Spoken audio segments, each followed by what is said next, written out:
Hello, this is Lori Schmidt at the International Wolf Center in Ely, Minnesota. I'm the Wolf Curator here, and we'd like to join you for a Friday pack update here. And I believe we're live broadcasting. So basically, what's kind of the format here is got a few video clips that I thought were kind of cool from the explore.org website that were interesting, had some implications for us. So I wanted to share what we learned from watching the cameras and how we help manage the wolves a little bit better here.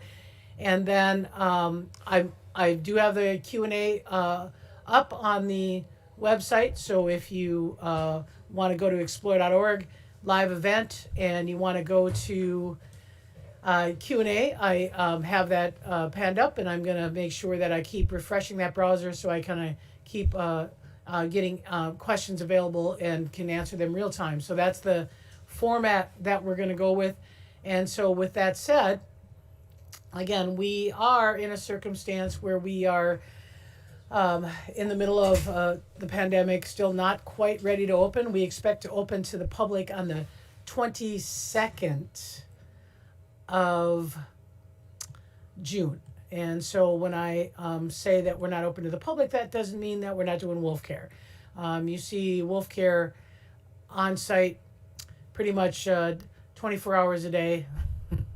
Seems like it. No, we're here in the mornings, usually by 8 in the morning Central Time. And then again in the evenings, we do have a retired wolf grizzer who we are trying to make sure that we manage and be able to see him and make sure he's doing okay. He's 16 years old, so we definitely want to keep a closer eye on him than we are with the other wolves.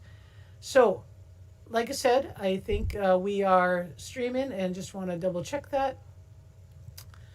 And I am, like I said, I'm here for answering any questions that you might have. And I'm going to double check that. Okay.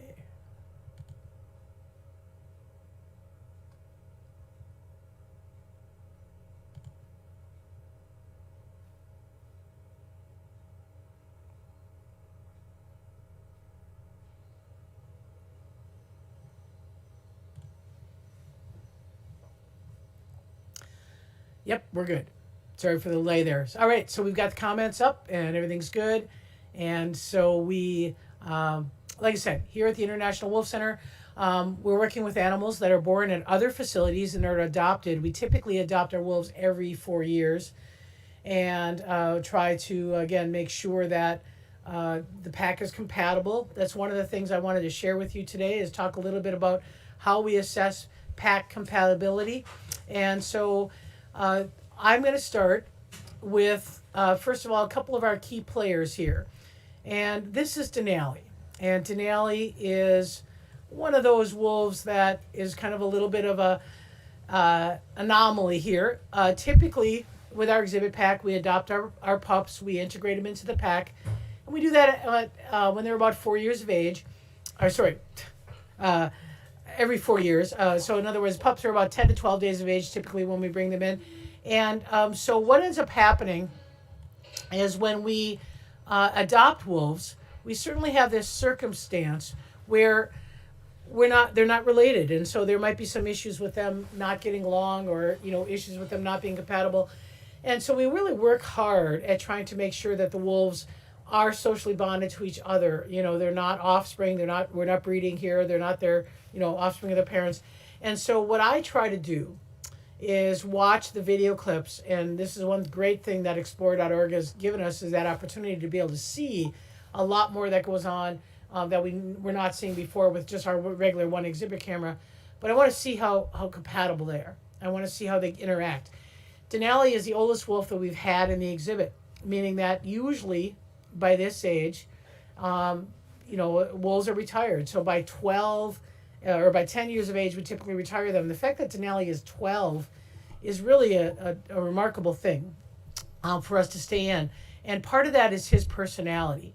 And so you can see right now on the camera, they're kind of moving over towards the north side. And so I'm going to switch cameras here. This camera angle will be the one where you see them kind of lined up at the medical pen. And the medical pen is where we do the kind of the meds in the morning. So basically, this is an area where the wolf care come. Again, like I said, we're out 7 days a week. The wolf care, the responsibility of giving daily meds to the wolves, responsibility for physically checking the wolves.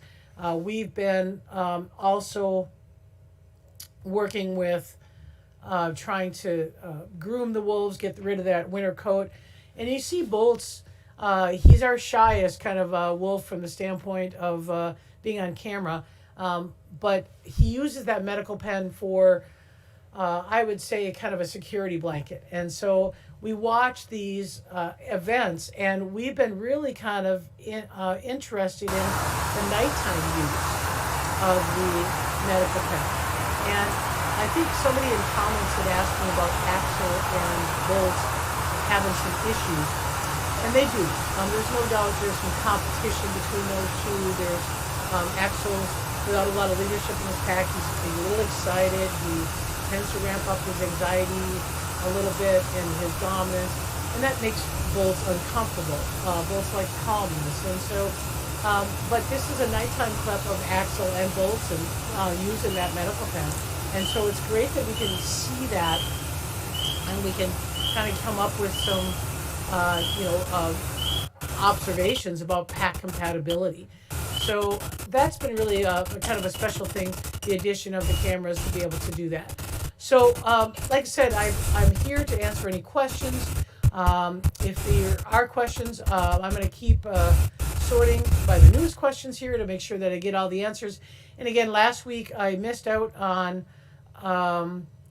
having the opportunity to answer some questions. I will always try to go back and ask questions in advance, or not advance, ask questions post broadcast if I need to be able to share information.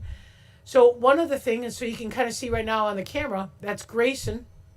Again, trying to identify Grayson as he turns his head to the side. You see that kind of sweeping nose. He's got a little bit of a dip in his nose that helps ID him from Axel, as well as the behaviors. Like I said, the behaviors of Axel are very high profile, always high tail, kind of, active, that kind of thing. So right now, Grayson's got in front of part of the deer that we fed last night. We are not feeding like our normal protocol. Our normal protocol for a pack would be give them a deer, let them mill on it for, probably 3 to 4 days.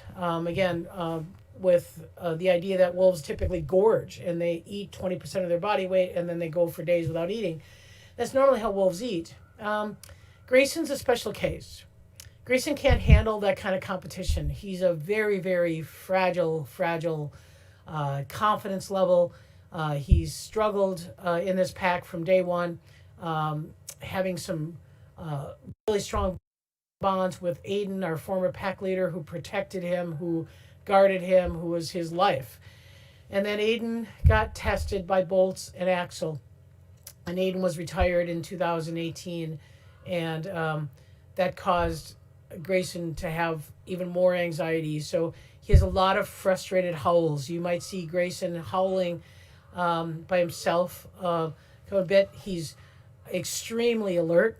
He's extremely aware of everything that goes on around his enclosure. He has all the makings of a great pack leader. He's just missing a companion to push him that much higher. So we were supposed to get pups. It was a 4-year cycle this year. Due to the pandemic, we weren't able to accommodate the people necessary to be able to manage that. And so we missed out on an opportunity of a beautiful female wolf that's being raised at the Wildlife Science Center down in Stacy, Minnesota. We hope we can work with them in the future and try to have some pups in 2021. But at this point, Grayson's kind of dealing with things a little bit differently than some of our other wolves. And so that means his feeding is different. We have to structure feeding so Grayson can compete.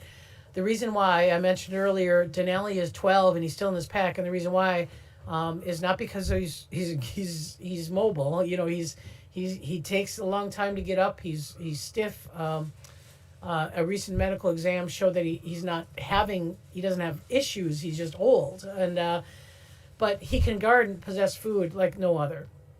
And that's what makes Denali a 12-year-old of this pack, and that's what makes Grayson challenged by getting food resources. So last night we fed a deer torso just cut up in 3 parts, and then also 20 pounds of chicken. I did have a clip I wanted to share with you of Grayson doing a face wipe. This was a behavior from last night. This was filmed on the Exploit.org camera on the North camera. And so a face wipe is when animals get blood on their face and they try to wipe it off. And so that's something that we saw from Grayson trying to deal with that issue of blood on his nose is really kind of what the issue was. So what you're seeing is that face wipe. That's the deer part that we fed. He did get to eat a little bit on it, and I stayed in the pen for a while with him last night, just kind of sat there and watched. By me being there, and I was a buffer in between where Denali was chewing on the head on the south camera, and Grayson over there on the north camera with his hide, with his carcass, he got to eat a little bit more. And sometimes he doesn't have the confidence to be able to defend that on his own. So that's something that we're kind of working on with him. One other point that I wanted to bring up is last week we didn't have a lot of work. And so we have a very full enclosure. And so one thing I need to do is to walk the enclosure and to look for any kind of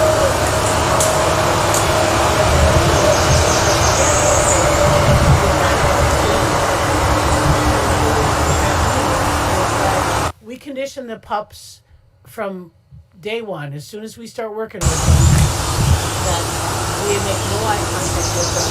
We go no visual contact, no visualization, no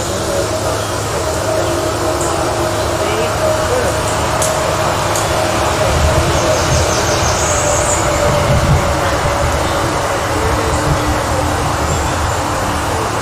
And to make sure that that's kind of a common thing for us. You will see wolf care staff walking with the buckets and not interacting whatsoever. And so I think that's very, very important to note. So, like I said, a question, will a link to this webinar be posted later? Stuck in a meeting and can't listen right now. So, Michelle, I will check with Explore.org. I believe we will have that available, but I'm not sure. That's something I don't control here. I usually do those here for the Wolf Center. Sorry, they're washing a pond behind me, so that I turn the mic off there. But I will check on that, Michelle, to see if, in fact, we'll have an archive of that. So no other questions here, so I'm going to go back and share a couple of other things. So I showed you the scat pail, showed you the nighttime medical, and I want to, again, share, let's see, what else did I have? Maybe see face up. Yeah, this was a cool clip I saw the other day. Wolves don't have the greatest ability to deal with heat. And so we have 2 dens in this exhibit pack, as well as a tunnel where they dug underground. It's like a 30-foot area or 30-foot long tunnel with various spurs, various holes coming out of the ground. So they can go underground if they need to cool off. But the coolest place in the building is in the den. And so that means that they need to share that den space. And by USDA protocol, so USDA protocol basically says that we have a circumstance where the wolf has to be able to, you have to have enough den space, so the wolf has to be able to stand up, circle, circle around so they don't touch anybody else, and have that kind of enough space for them all to be compatible. This den, really, technically by USDA standards and really by wolf standards, only manages is probably, I'm going to turn the volume down there a little bit. I think there's a lot of background noise in that. But probably only manages for 2 wolves. Well, Denali's bigger than most, so he takes up a lot of space. And so what ends up happening is the other wolves waiting to get in that den space have to wait till Denali's done and wait till Denali's out. So that's Axel laying in front of the den, trying to get his time in the den site. So like I said, it's cooler. It's filled with rocks so that it's insulated. It's got dirt on top of it. And you'll see Axel waiting for Denali to get up, and he goes in, and he's able to then dig inside, make his own bed. So each one of these dens have dirt underneath them. And there's another den that's on the other side of the pond. It's not really visible from the standpoint of this camera, but it is the same kind of thing. It's got rock all the way around it, except that den's got a much more of an open face. We have that one available for winter when they need some sun up against the rock. So you can see there that line up at the den is something that typically happens. I know one of the questions that was asked to me earlier this week was, do the wolves have a favorite resting spot? And I think it depends upon the time of the year. And from the standpoint of, I would say seasonally, by the time we get temperatures in the 70s, they're typically going up the hill in this view of this den site. So this south camera den site, or the south camera view up in the woods, when it's angled kind of midway, that's typically where they lay. In the winter, and this will be the first winter where we have the Explorer outdoor cameras, you're going to see them much more likely to be in the front. So it's all about shade. It's all about capabilities of sun and shade. And so the camera angles are definitely going to change. In the winter time, this pump housing, which is this high pile of rocks here, that again encloses our UV filter system. And our UV filter system is designed to, again, clean algae, kill algae on top of the, as the water circles through the pump. That is a favorite resting spot for the wolves in the wintertime. So you're going to see a lot of activity there in the wintertime. So I think the cameras are in good positions to be able to see them. And keep in mind also, we're going to have a circumstance where leaves are going to go. As we were just talking, the solstice, the longest day of the year is June 22nd, which is next Monday, or a week from Monday.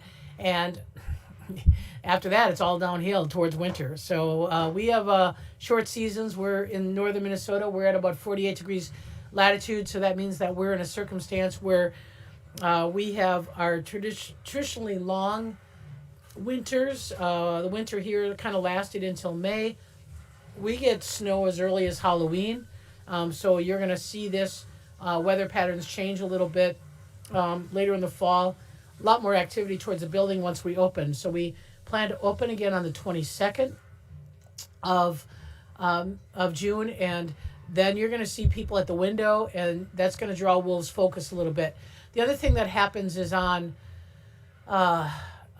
when we open to the public at noon, there'll be an enrichment which will take place right in front of this window. So you'll probably see some activity at noon. At 2 o'clock, we'll have an enrichment for the public. We typically hose down the front of the exhibit. At 4 o'clock, we on a hot day in the summer, we use beaver tail popsicles, and those beaver tail popsicles are something that we freeze a beaver tail in ice. We bring it in, we float it in the pond, and that encourages them to get in and out of the pond to be able to cool themselves. So those are kind of the things to expect as far as the camera angle. And I did, like I said, I had some comments yesterday about the interactions between the wolves. I'm really watching the interactions, again, between Bolts and Grayson.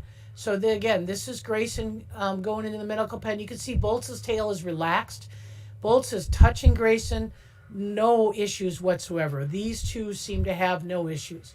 It seems to be the tension is between Axel and Bolts, but to be fair, there's tension between Axel and Grayson as well.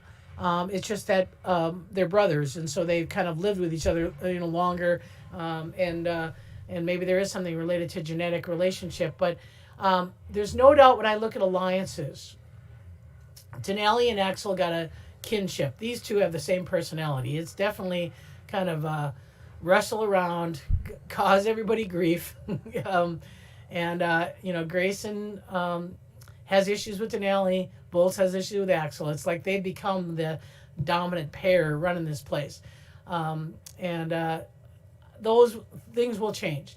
We will be worried about whether we are going to need to retire Denali sometime in the future. I just don't know. He's 12, and 12 is old for a wolf to be keeping up with all those younger wolves. He's, like I said, he had a medical exam. We actually will have a report on the medical exam. I'm doing a webinar. So at wolf.org, I do webinars once a month for subscribers. And on the 18th of June, we have highlights of the kind of a medical exam that just recently was done, as well as going back through. It's called actually assessing the medical needs of the wolves. It goes all the way back and historically looking at the wolves that we've had, some of the issues that we've had, how we manage them.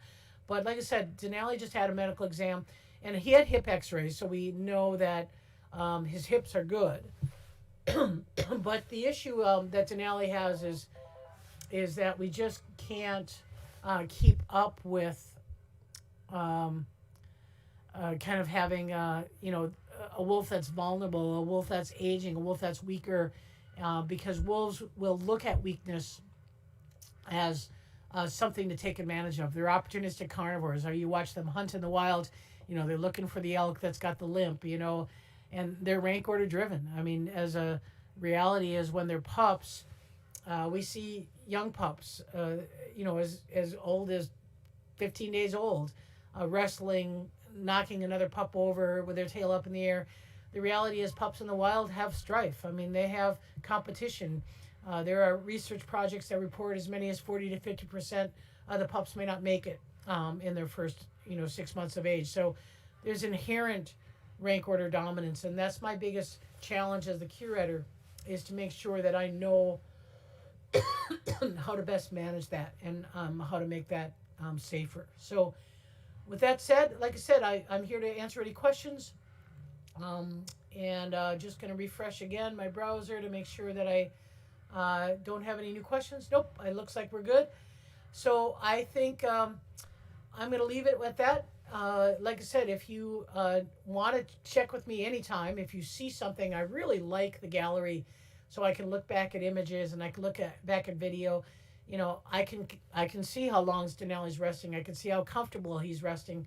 I could watch Bolts, coming to the carcass. I could watch Bolts interacting at night. I could, there's a lot of information that can be gained by you sharing information on the gallery. So that is very, very helpful. We will continue to also log in at 11 o'clock every day, Central Daylight Time, every day, to be able to go back through the Q&A and to answer any questions that I have. So I was a little late yesterday. I was working on the pond and actually brushing Denali. That's something that we're working on. We got a lot of neck hair today. Now, unfortunately, his hair on his back is not ready to come out, so he's got a little humpback. If he stands up today, you'll see his neck hair is done, but his back has still got a little bit of hair on it. It's a work in progress. We will continue to brush him until we can get rid of that winter coat. You also notice a little bit of a coating on their ears. Here in Minnesota, we've got a lot of different types of flies. We have we have sand flies that come out. They're tiny little gnats that don't bite their ears but bite their bellies. And then we have kind of like a house fly. It's a very, very biting house fly that bites their ear tips and makes them bloody. We coat those ear tips with fly ointment cream. We spray them down. because they like to get their lower legs and their ears. So that's why their ears look a little bit kind of greasy and sticky. And then we have the horse flies and the deer flies. These are the ones that really cause Bolt some panic. Bolts has a history of issues with phobic responses to bees, where he like drops his head low and spins around in a circle and runs and hides in the den. So that has not started yet. We are still in the sandfly, gnat, biting ear flies. Bolts isn't bothered by the biting ear flies. I think it's because he's so good at protecting himself. During the day, he's up in the upper dens. He's out of any kind of bug pattern, so works out pretty well for him. Sorry, I was out weed eating yesterday, so I got a lot of pollen in my throat today. So anyway, so like I said, if there's questions, we'll check in with them. Otherwise, I'm going to sign off. I'm going to get a drink of water and sign off, and we'll let Denali sleep here, and hopefully we'll try to organize a schedule of these at least twice a month. And we won't. I'll be off next week, the 19th, but I'm looking at probably trying to come back on the 26th. And again, I love looking at gallery, looking at images, and I'll continue to try to pull what I consider to be some of the favorite images that I've seen over the last couple of weeks. So I'll leave Denali sleeping, and I'll replay this clip because I love it. Look at Denali in that four-leg stab, just doing a hip slam with Axel. Axel's doing a little right.